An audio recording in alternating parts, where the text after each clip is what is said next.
നമസ്കാരം പ്രിയ ഓട്ടത്തൊഴിലാളികളെ. ഇലക്ട്രിക് ഓട്ടോൻ്റെ ഒരു പ്രധാനപ്പെട്ട കാര്യം പറയുന്നതിന് വേണ്ടിയിട്ടാണ് ഞാൻ ഇന്ന് വീഡിയോയിൽ വന്നത്. ഞാൻ പല വീഡിയോ കണ്ടിട്ടുണ്ട്, കണ്ടതിലൊന്നും ഇതുവരെ നമുക്ക് ആർക്കും കാണാൻ കഴിയാത്തതും ആരും പറയാത്തതുമായ ചില കാര്യങ്ങൾ പറയാന്നുള്ളതാണ്. പിന്നെ പ്രധാനമായും നമ്മൾ ഇലക്ട്രിക് ഓട്ടോൻ്റെ ബാക്ക് ഭാഗത്ത് ബാറ്ററി നിലനിൽക്കുന്ന സ്ഥലമാണ്, നിങ്ങൾക്കറിയാലോ ഈ ഭാഗം. നമ്മളെല്ലാവരും വരും, വന്നിട്ട് ഇതും കൂടി തുറക്കും, ചാർജ് ചെയ്യും, പോകാനാണ് സാധ്യത. പിന്നെ രണ്ടാമത് ഷേപ്പിംഗ് ബാറ്ററി ൻ്റെ ആൾക്കാരാണെങ്കിൽ അവരിതൊക്കെ ഡെയിലി തുറക്കേണ്ടി വരും. കാരണം തുറന്നിട്ട് അവർ ബാറ്ററി എടുക്കുകയും തുറക്കുകയും ചെയ്യുന്നത് കൊണ്ട് ഇപ്പോൾ പ്രധാനമായിട്ടും അവർക്ക് ഇത് പിന്നെ എന്തായാലും തുറക്കേണ്ടി വരും. എന്നാൽ ചാർജ് മോഡ് യൂസ് ചെയ്യുന്നവർക്ക് പിന്നെ ഇത് ചെയ്യേണ്ടി വരില്ല. കാരണം അവർക്ക് പുറത്തു നിന്ന് തന്നെ ചാർജ് ചെയ്യാനുള്ള സംവിധാനം ഉണ്ടായതുകൊണ്ട് അവരിത് നോക്കലുണ്ടാവില്ല.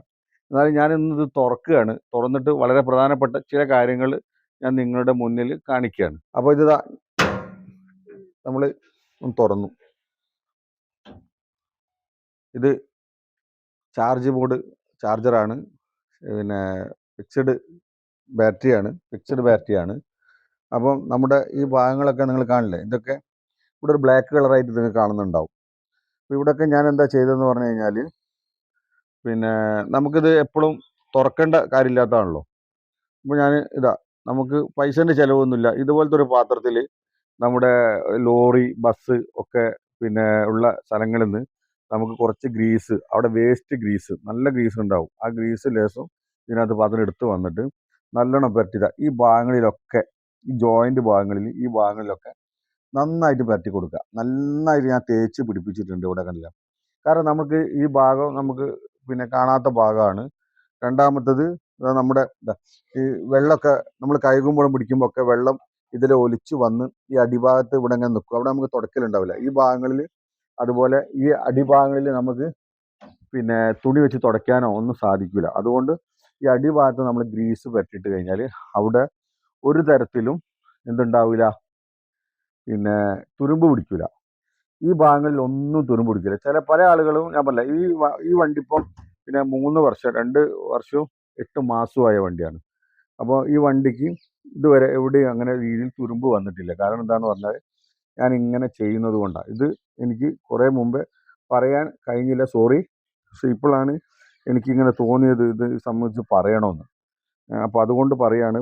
പ്രധാനമായിട്ട് എൻ്റെ സുഹൃത്തുക്കൾ ഇവിടെ ഗ്രീസ് തേച്ചിട്ടാൽ പിന്നെ നമുക്ക് 6 മാസമോ എത്ര ഇത് കഴിഞ്ഞിട്ടും നമുക്ക് അവിടെ അങ്ങോട്ട് സോപ്പിന് വെള്ളമായിട്ട് ക്ലീൻ ആക്കി കഴിഞ്ഞാൽ നമ്മളെ ആ പെയിൻ്റ് അടിച്ച് എങ്ങനെ വണ്ടി ഉണ്ടായിരുന്നോ അതേപോലെ ഉണ്ടാവും. പിന്നെ വളരെ പ്രധാനമായിട്ട് ചെയ്യേണ്ട വേറൊരു കാര്യം എന്താണെന്ന് പറഞ്ഞാൽ, നമ്മുടെ അടുത്ത് ഇതുപോലത്തെ 2 ബ്രഷ് നമുക്ക് നിർബന്ധം. ഒന്ന് ഒരു ചെറിയ ബ്രഷും ഒരു വലിയ ബ്രഷും എന്ന് പറഞ്ഞാൽ നമുക്ക് ഒന്ന് നല്ലോണം ഒന്ന് ഇവിടെയൊക്കെ സൈഡ് ഭാഗങ്ങളിലൊക്കെ ഒന്ന് തട്ടി കൊടുത്താൽ, ഉൾഭാഗത്തല്ലേ, ആരും കാണാത്തതാണല്ലോ, ഇതിപ്പോൾ എന്തിനാ ചെയ്യുന്നത്, അതങ്ങനെ ഉണ്ടാകും തോന്നുന്നവരുണ്ടാവും. പക്ഷെ നമ്മുടെ ശരീരത്തിൻ്റെ ഉള്ളു പോലെ തന്നെ ഉൾഭാഗത്ത് നമ്മൾ പിന്നെ പറ്റിപ്പിടിച്ച് കിടക്കുന്ന മണ്ണുകൾ ഒക്കെ നമ്മൾ പോക്കേണ്ടതുണ്ട്. ഇപ്പോൾ ഈ ടയറിൻ്റെ, നിങ്ങൾക്കറിയാലോ, ഈ ടയറിൻ്റെ മേൽഭാഗത്ത് 2-3 ചെറിയ കട്ടിങ് ഉണ്ട്. നിങ്ങൾക്ക് ഉള്ളിൽ ഒക്കെ അറിയാം. ഇവിടെ എങ്ങനെ ഇതിങ്ങനെ ഒരു കട്ടിങ് ആണ്. ഇതിൻ്റെ അടിയിൽ ഉള്ളിൽ ഒരു ഇതുണ്ട്. അപ്പോൾ അവിടെ നമ്മൾ എന്ത് ചെയ്യണം, ബ്രഷ് എടുത്തിട്ട് നല്ലോണം തട്ടി കൊടുക്കുക. ആ ഭാഗങ്ങളിലും വേണമെങ്കിൽ നിങ്ങൾക്ക് എന്ത് ചെയ്യുക, ഗ്രീസ് അവിടെ തേച്ച് ഗ്രീസ് വെച്ചിട്ടെടുത്താൽ യാതൊരു കുഴപ്പമില്ല. ഗ്രീസ് തേച്ച് കഴിഞ്ഞാൽ അത് അവിടെ നിന്നോളും. നല്ലോണം ഒന്ന് ക്ലീൻ ചെയ്ത്, വെള്ളം അടിച്ച് നല്ല ക്ലീൻ ചെയ്തതിന് ശേഷം, ഉണങ്ങിയതിന് ശേഷം അവിടെയും ഗ്രീസ് പുരട്ടി, ഈ 2 ഭാഗത്തും നമ്മൾ ഗ്രീസ് പുരട്ടി കൊടുത്തു കഴിഞ്ഞാൽ നമുക്കൊരു 6 മാസം, ഒരു കൊല്ലം കഴിയുന്ന സമയത്ത് ഒറ്റ ക്ലീനിങ്, ഒരു മഴക്കാലം കഴിഞ്ഞാൽ ഒരു ക്ലീനിങ് നന്നായിട്ട് ചെയ്തിട്ട്, ആ ക്ലീനിങ് ചെയ്തതിന് ശേഷം വീണ്ടും അവിടെ ഗ്രീസ് ഇതേപോലെ തന്നെ ഗ്രീസ് പുരട്ടിയിട്ട് കൊടുത്തു കഴിഞ്ഞാൽ നിങ്ങളെ വണ്ടി ആയുഷ്കാലം ആ ഭാഗങ്ങളിൽ എന്ത് വരില്ല, തുരുമ്പ് വരില്ല എന്നുള്ള കാര്യം ഗ്യാരണ്ടിയാണ്. അപ്പോൾ എല്ലാവരും പ്രധാനമായിട്ടും ശ്രദ്ധിക്കുക, ചെയ്യുക. ഒന്ന് തുടച്ച് വൃത്തിയാക്കി നന്നായിട്ട് പുറം പോളിഷ് ചെയ്യുന്നതിനേക്കാളും നമുക്ക് ഉൾഭാഗത്ത് നമുക്ക് ക്ലീൻ ചെയ്യാൻ വേണ്ടിയിട്ട് നമ്മൾ ശ്രമിക്കണം എന്നുള്ളതാണ്. ഇതുപോലത്തെ ഒരു പ്രധാന ഒരു കാര്യവുമായിട്ട് ഞാൻ അടുത്ത വീഡിയോയിൽ കാണുന്നത് വരെ എല്ലാവർക്കും നമസ്കാരം.